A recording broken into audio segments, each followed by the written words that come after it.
people wouldn't, they say, what is it that's so magic about Leiper Fork? And they come out here and they're like, I can't describe it. And it's not for everybody, but the people that do get it, it kind of fits that Maya Angelou quote. People will forget what you said, they'll forget what you did, but they'll never forget the way you made them feel. We took a trip to see for ourselves how one small community in the southwest of rural Tennessee transformed from one of the lowest economic regions to one of the most successful cultural hubs over the span of the last 25 years.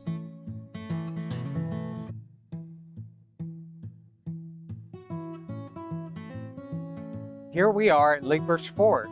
We're standing in front of Fox and Locks, which is one of the first places that was rehabbed. And we're looking forward now to talking with one of the instigators, probably the main instigator of all the development with Mr. Aubrey's.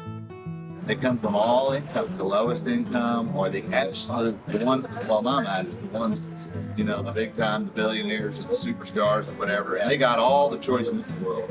They go to all the fancy places, the Hamptons, they go to Malibu, and they go around the world. And they come here, and it bites them. And then they can't figure out why, but they got to come back. And if you can actually kind of quietly engineer it by creating a place. It starts with environment. Environment informs thoughts and emotions, and then that informs actions. And those actions bring you the outcome of economic sustainability. Love it. So how do we get the environment attractive to where they'll come? And well, what does that tell us about building a habitat for our town? To the metaphor, if you're on that flyway, you got to make it attractive for them to land in your place. Where you are. And that's the hardest thing, is to get the first duck to land. That's why they have decoys. Right. You put the decoys out, you make some noises. You got to do that for a while. Yep. A few of them land, then the others say, hey, look at those ducks, they're hanging out Something's going on down there.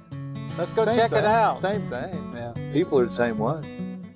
Would it be okay if we go grab some food and we'll talk about it a little bit and we'll just walk around? Yeah.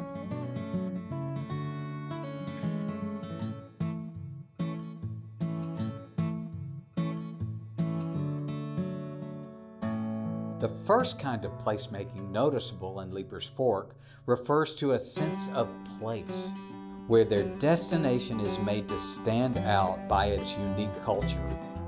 Its emphasis on community, its way of living, and its quality of life. Everybody needs to make a living, and you want to do good, but it doesn't have to be all about the money. And if you go to these tourist towns, and you have where it's become all about the money, then everybody just turns it into a t-shirt shop. It's like, well, if nobody brings any kind of substance, and everybody sells t-shirts, that's the easiest way to make the money. How are you going to get those people like this art gallery over here? This is driven by an artistic tag of it. The economic model, we figured out a way to make it work. But none of these, what I'm doing, we wouldn't be doing this because it was about the money.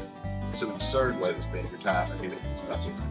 You got to have that intrinsic motivation. It's something that's coming from in here, and the purpose of, purpose of life, and life is purpose. Purpose of a community is a community with purpose. You'll need a variety of people with intrinsic motivation.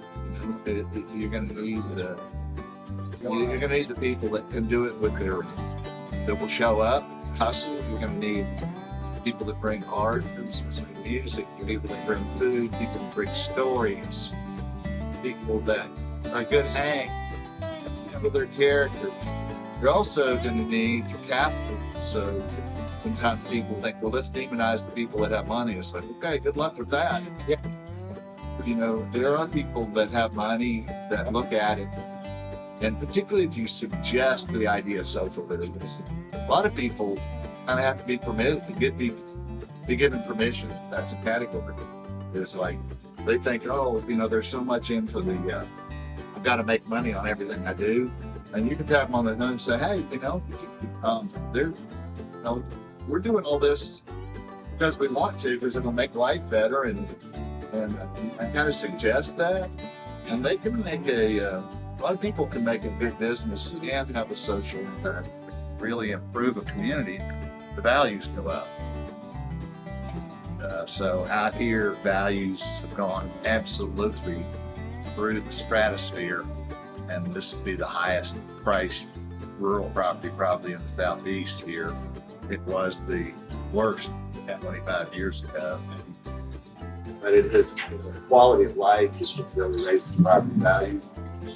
Having kind of lived arts, creative, family, and all these kinds of things is a tremendous quality of life thing.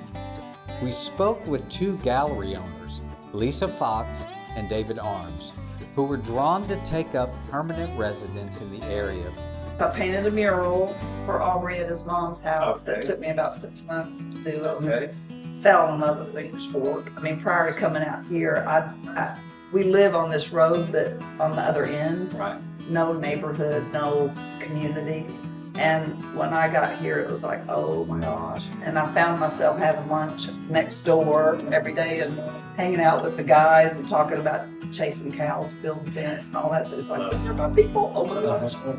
And so when I got finished with the mural, I didn't really want to be finished. I kind of faked it. Like I'm not done yet. I didn't want to leave. And Aubrey approached me about running an art gallery, which I thought was hilarious because I didn't see myself as a business person at all. I was an artist. But he's persuasive, and I didn't want to leave, so I just thought, okay, God's opening this door. I'm going to have to walk through it. And I was just in love with the community and the mission that Aubrey had, the vision that he had. So I've been here for 23 years. I started out just using it as a studio for my work, and it felt. The first artist that I had sign up was Jason Saunders. He was a very good plein air painter and impressionist painter. And the other one was Anton Weiss, who was a master abstractionist. And he, because he lived out here, wanted to participate. So I had that juxtaposition of those two kinds of work, which set me on the path. Anton knew about galleries. Yes, he did. And he was a mentor for me, really, in a lot of ways, about the business side of galleries and all that operated. But the rest of it, to me, was just pure common sense on how to treat artists. And because I was one, I understood what they did and what their process was for creating. And when they brought something in, I knew what they had gone through to get to that point. My stable of artists now is 27 artists. 17 of them are local. Now she snuck in, lifted other people. She came here as a secret weapon talented person. He's painting in houses. He's kind of afraid to put herself out there. Finally, one day, she got to a certain spot and she said, well, I think I'm going to go back and start painting again. Well, this place really allowed me to find my voice, and it was Anton Weiss, the abstract artist that was here. We lost him to Alzheimer's several years ago, but he put that seed in me. And when I started, I went 6 years without painting at all, and when I went back to it, I had a big landscape going. I just thought, I'm not, and I turned it upside down and I took the thing out, and that was the beginning of it. And I finally found my voice. Prior to that, I was always trying to paint like someone else. And this one right here helps me a lot because we play off each other, and he steers me sometimes when I get off track. You're putting yourself out there. Yeah. He sees who you are. You're, Yeah. you're vulnerable. You got to have some people brave. Well, You know, artists it's a need community. support. Only this art thing. It started happening real fast, and so in a matter of time, I was showing work in multiple galleries. But one of the galleries I was showing in was Lisa's. I was a part of the first show she ever did over there. And Lisa, my wife and I have known Lisa and her husband for 30-something years. It was the place I loved to come because I would come to Lisa and we'd sit on the swing, and I always called it the black hole. Time just goes away. Where I work later, you're still sitting there. I came to her one of those times. I said, for the first time, I'm considering doing my own thing. I've always wondered what it'd be like, and I knew if I did it, I would do it in an unconventional way, not typical gallery, not museum-ish. She knew that. It's in my head. So I got a call from her one day, and she said, I don't know what you're doing, whatever it is, I'd drop it right now, get your tail out of here. So the barn down there had started the renovation, and she had gone down to see what was happening. And she knew it was me. I mean, she just knew it when she walked in, and lo and behold, that day, ran into the owner of it, and it was done. I knew I was going to have a gallery very soon. So I was there 13 years. I didn't imagine I would ever leave it, and none of us did. We thought it couldn't get any better down there. Yeah, and Until it did. So 13 years later, really, almost to the day, opened these doors, and I always wanted it to be like you're stepping into our home. It became more of a lifestyle of the way I live, and things I love incorporated in ours. What I tell the people who work here, coming in your living room. Leiper's work is counterculture. We're kind of doing everything about the opposite of the way lots are doing. And, I think your traditional retail thing would be, don't give them seats, they'll sit down. Make the seats uncomfortable and give them checks as soon as you can. Ours is like, give them seats. We want them to sit down. Yeah, they we stay a want them while. to stay. So now we know what draws locals to stay, what precisely invites visitors to stay and not just drive through. In terms of sense of place, one thing about our little town that's crazy is we're not a city. We are just a wide spot on the road. All of this is just done by private initiative. We don't have these city buildings. We don't have a courthouse. A lot of those places are your placemakers in the city. Just a wide spot in the road. We have some buildings. You need that focal point if you don't have a courthouse. Something that's what we learned later is an Instagram moment. On this little place right here, I was talking about building a little stage back here, a sense of place, a kind of a focal point. You can see these people just out of nowhere coming in here and getting their pictures taken and whatever. And we could have a wedding every day here if we let people do that. Unfortunately, we don't because it's kill the grass. Yeah. But we'll look out the window and you'll see a guy down on one knee. Proposing. People come here because for some reason this little place where there were a bunch of junk cars, we changed the environment. People come from everywhere and propose to their future wife and get music videos shot, and we just let it kind of informally do that. And they're creating lifetime memories. Yeah, but in that's that the sense life of and the space. vibrancy. Yeah. And we tried to use what we had, so we had some old buildings that had stories. This was believe it or not, it was just an ugly gas station with a portico out here, and we had to reimagine it as an art gallery. You can't tell it was an old gas station now. No, not at all. This is a 1955 original Fox and Lock building that had been Puckett's for a little while. Puckett's rebranded in '60 when we got it about 3 years ago. We rebranded it back to the original Fox and Lock. Yeah. Originally started over there in that building over there. So doing the history of your town and do the genealogy of the buildings, get those, when you do those brands, make them authentic so they'll last. Little 1968 ugly little diner. Most people looked at that thing and say, boy, that looks terrible. Well, we looked at it and said, you know what? Those are pretty rare. People love those little places. That's the longest running, maybe the only diner left in Williamson County, believe it or not. Wow. So 1968 actually becomes really, really super cool. Yeah. So now, come full circle, and you think about getting young people. All the young hipsters, 30-somethings, they want to wear a country boy hat. Uh-huh. So, and that most likely in a lot of towns would be rebranded to some kind of thing that had nothing to do with its original thing. It'd be less strong. So, great example, and just be who you are. Not a pretty building, but that's okay. It is what it is, and if you can't fix it, feature it. It does have the original sign on it. We had to beg it's had a few owners, and don't want a new sign. That's the original folk art sign. The brother-in-law, the lady that opened it needed a sign quick, and her brother-in-law painted that thing. So we've tried to hang on to that intellectual property, and come to find out, full circle now, it's bulletproof. It's hyper global now. People come from around the world to go to the Country Boy I love it. and just have simple breakfast. For some reason, the eggs just taste better there. Places matter, environments matter. People come in and say, oh, there's so many, every airport's the same. Every mall seems to be the same. To have uniqueness is so refreshing, and we really feel fortunate about that. I want to serve these towns that are helping help them get tourists in there, because a lot of these little attractions are just getting held together by selling a plate of barbecue and beer and a t-shirt. Your most sophisticated cultural visitors, they're not going to go for all the industrial complex stuff. And what they're looking for is real place, authentic stories, authentic people. Where are the locals at? Well, we want to be that. They kind of like the perfectly imperfect. They like the real. Hyper local would be the best version of yourself. Hyper global would be actually the guy in London or the guy in Australia, believe it or not, is actually looking for where the locals go. So hopefully we want to set up have some kind of thing going on to where he reads about us in the newspaper. He gets off the jet in Nashville. He gets in his car and he comes straight here because he's read about something that he wants to see that we have that's authentic.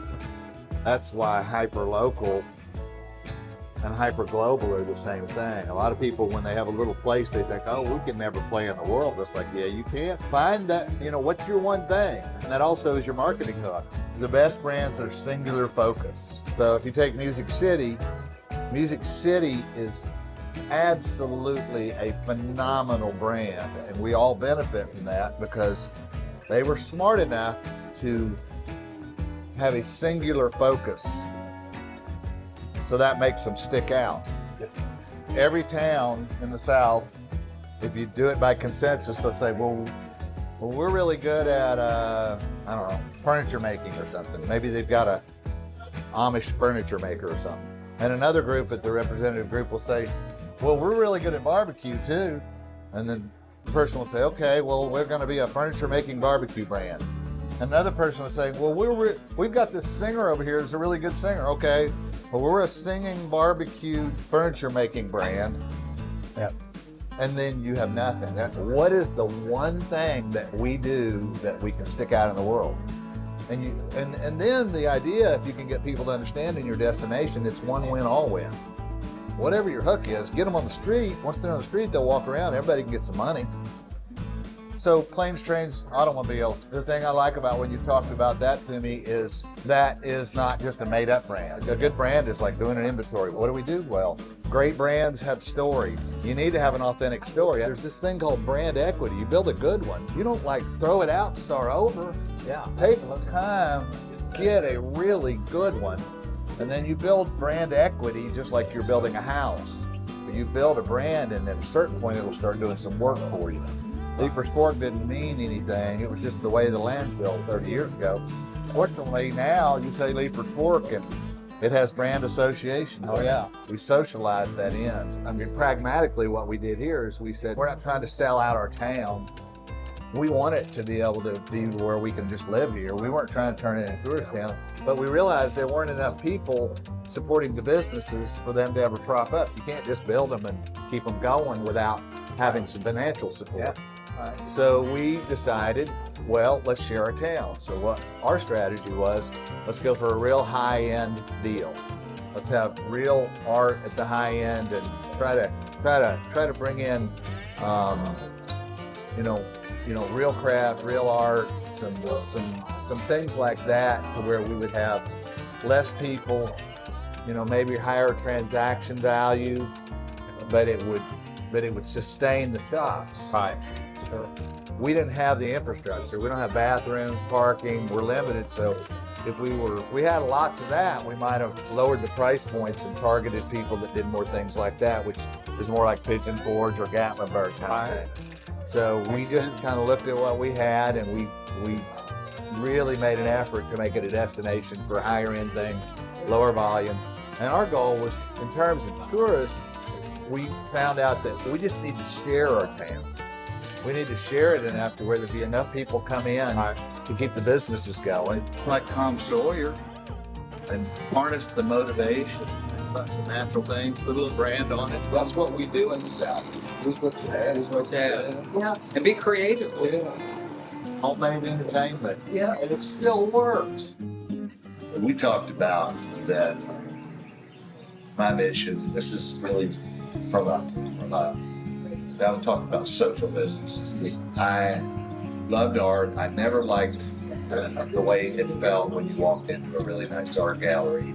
There was somebody sitting up there at the desk that was just kind of looking at you, to size you up, see if worthy of them talking to you. So we kind of made a pact that we would basically kind of business model is almost like a self-sustaining cultural center. We've had bluegrass dances in here. We do all kinds of things. Everybody here, whether they have money or not, or whether they look like they can do anything or not, really has an equal shot at the experience. I love that. And that's the way. If you have, if you have a good economic model, you've got some really good artists. You present them well, and then you have patrons that want that art, and then if that can basically finance curation of a community museum experience. There's story with every single thing in here, and to be able to share that with people, whether they can afford to buy it or not, that gives back. Find a lot of art just in the people and the characters.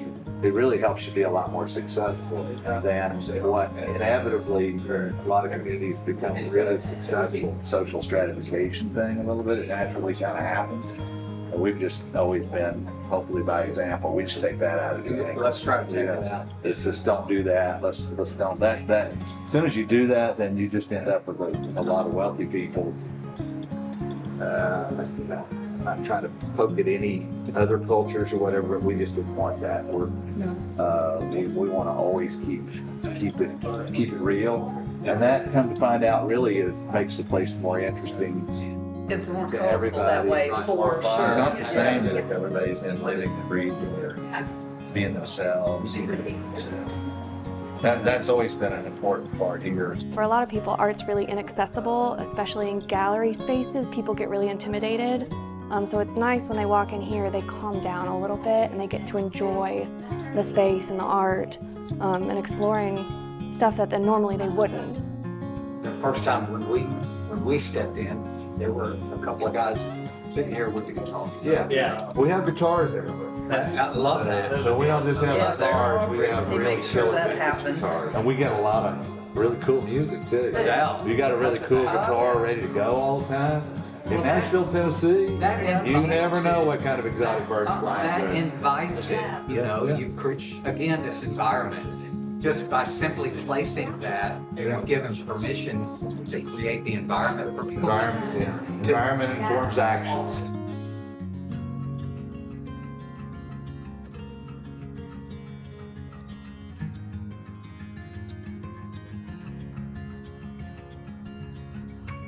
We're part of the Arts and Cultural Advisory Committee, and we are working on continuing to build our historic district in the Freeway Arts and Culture area. So they're going about it in a really smart way, and they're just gathering information. Trying to go, And so- we gotta start the conversation, let people see what's happened in other places and how they got there. So important. So It is. that's kind of what we're trying to do, and find out about how you guys got to where you are.